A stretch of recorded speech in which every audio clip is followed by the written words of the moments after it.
Budrudi Gummaroo, everyone. So I'm out here at the new site. It's been raining profusely and we're going to get a fire going. So I've had a scout around. We've got a little bit of lantana, we've got some coastal hibiscus timber, and we've got some wild tobacco. So I'm going to put that together and we're going to make a bow drill. So I'll run you through some of the tools that you'll need for it. Firstly, good quality fixed blade knife, folding saw,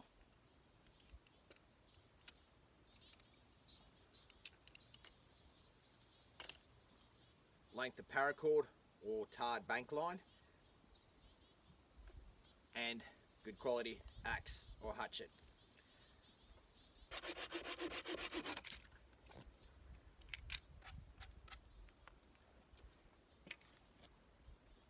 As you can see, it's quite wet on the outside, but inside's pretty dry.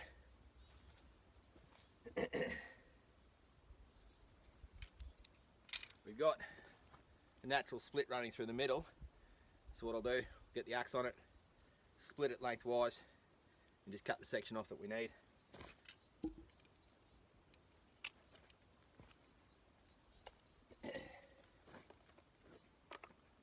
I don't know if you guys can see just out of frame there, we've got our little mascot gnome.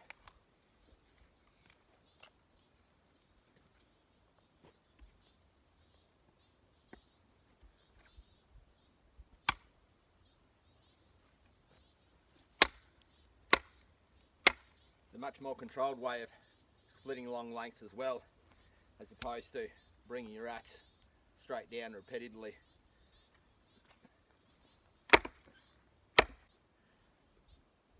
Rightio, so we cut that down. I'll just shave that one off. You can actually see it's kind of a pithy wood. Now this is wild tobacco. The reason we use this is you put your thumbnail in it, you can score it and leave a mark. It's actually soft enough. It's also a noxious weed, so I've got no problem in pushing these trees over and using them.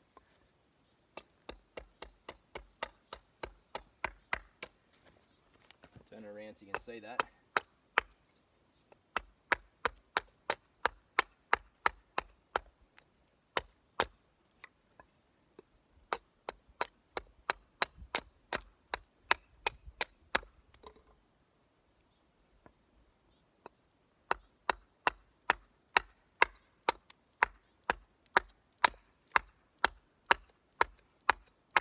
Now all these chips that are coming off, I'm actually going to save, and we'll use that in the bird's nest, because that's all, once we get through into the drier timber, it's all dry. So save our resources. I've seen a lot of people using their knives, I've done it as well, just the tip of their knife and working it around. Now that's actually a good way of doing it, however you want to try and save your knife as much as possible, and I found that with my folding knife, we can see just that part there, I've actually just filed it down. We can get it like so and just twist it nice and safely too, and that'll start a little borehole.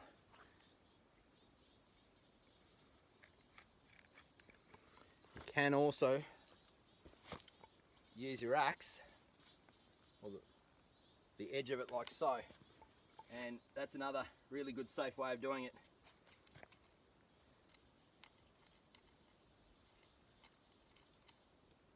Because your hands are nowhere near it. If you slip for any reason, particularly because we're lighting this when it's wet, things can slip.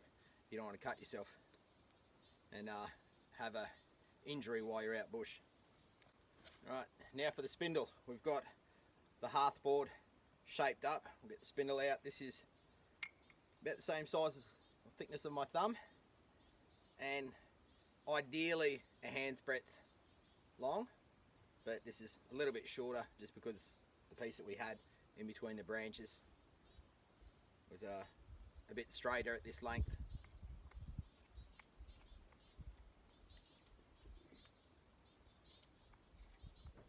As you can see, it good sharp knife certainly helps.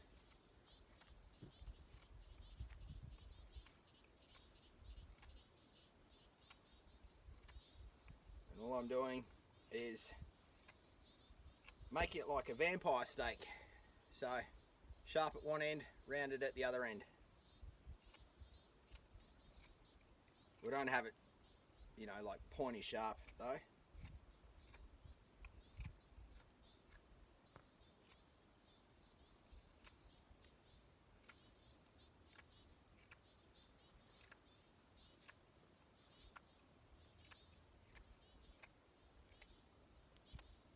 A little trick I do with these, because this one's been out in the rain for a while, is use the back of my knife and just run the edge off, so it gets rid of any slime or anything like that, so the string will stick a little bit better.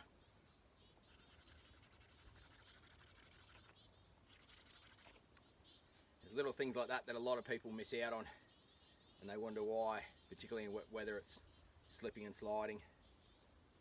That's a spindle.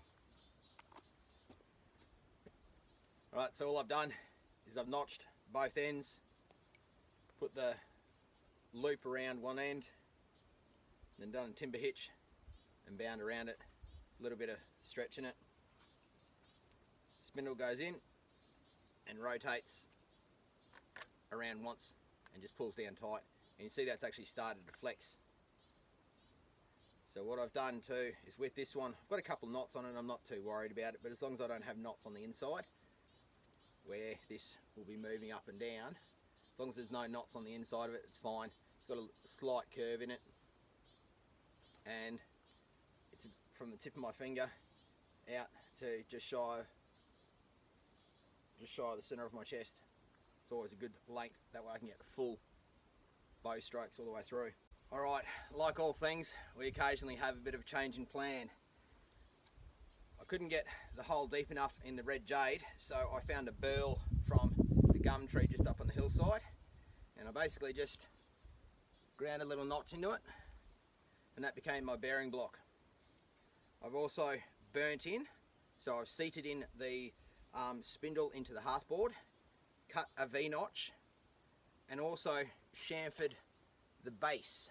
So what that will allow is when the dust, when the dust goes through in that little chamfered area there, it'll have more oxygen, and it'll be oxygenation, or oxygenated I should say, and it will help the ember grow a little bit faster, giving myself a better chance of success.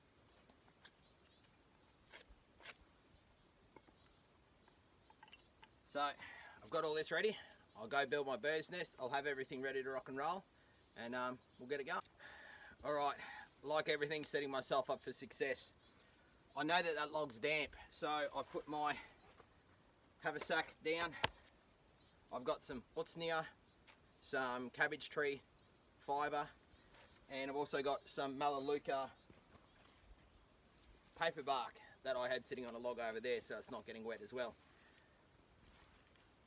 I've got a couple bits of timber down there and resting everything up off the ground to make sure there's no moisture in it whatsoever.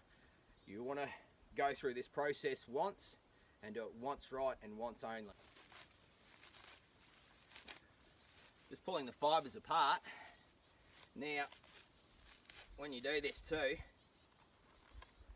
having that haversack down there, you can see all that really super fine dust that collects on it. We'll use that right in the middle because that'll be really fine, and that'll catch a spark and go for it quite quickly. Rightio, like always, set yourself up for success. It's super wet, so I've gone through and I've harvested a whole bunch of dead standing timber. So what that is it's all the really fine twigs that are up at about head height or so. So any rain that did come has sort of dropped off them. They've got the highest chance of being dry. I did scrounge up a few from around the fireplace that is wet, but I've also got that on a slightly different pile. And if you think you need a handful, grab 3 handfuls. If you think you need 3 handfuls, grab 9. You always go 3 times what you think you need. There's nothing wrong with having extra firewood around the fireplace. There is something wrong with going to all this effort and then having it burn out while you're running around the bush, particularly late at night, trying to find firewood.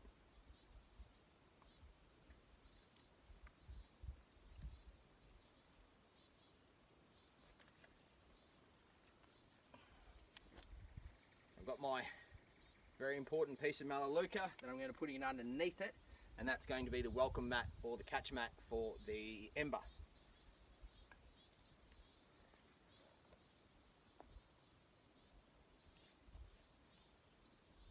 As always, technique is everything. Make sure you've got a clear space, nice long bow, strokes all the way. Warm it up, warm the board up.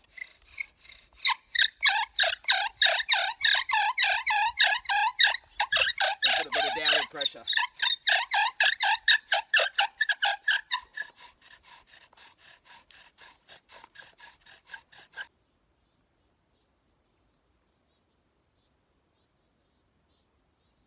Okay, we've got a tiny little ember there.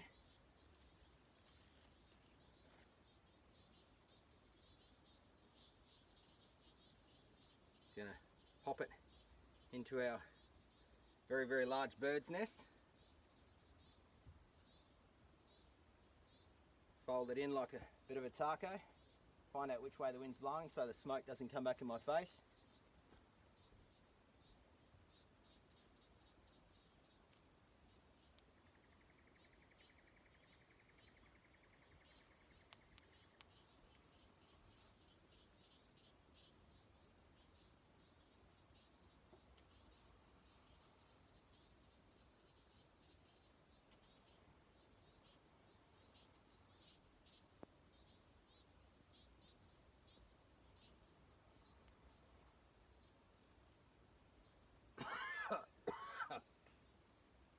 And even doing that, sometimes the smoke comes back in your face.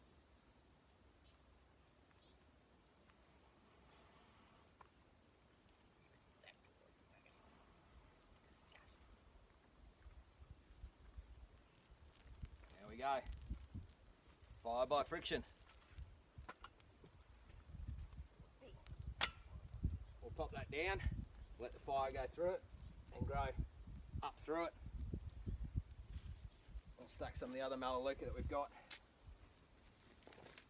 on there as well.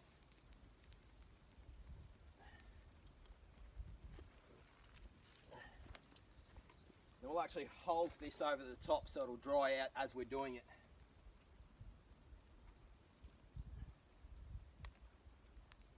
And we'll let the fire raise through that and grow up.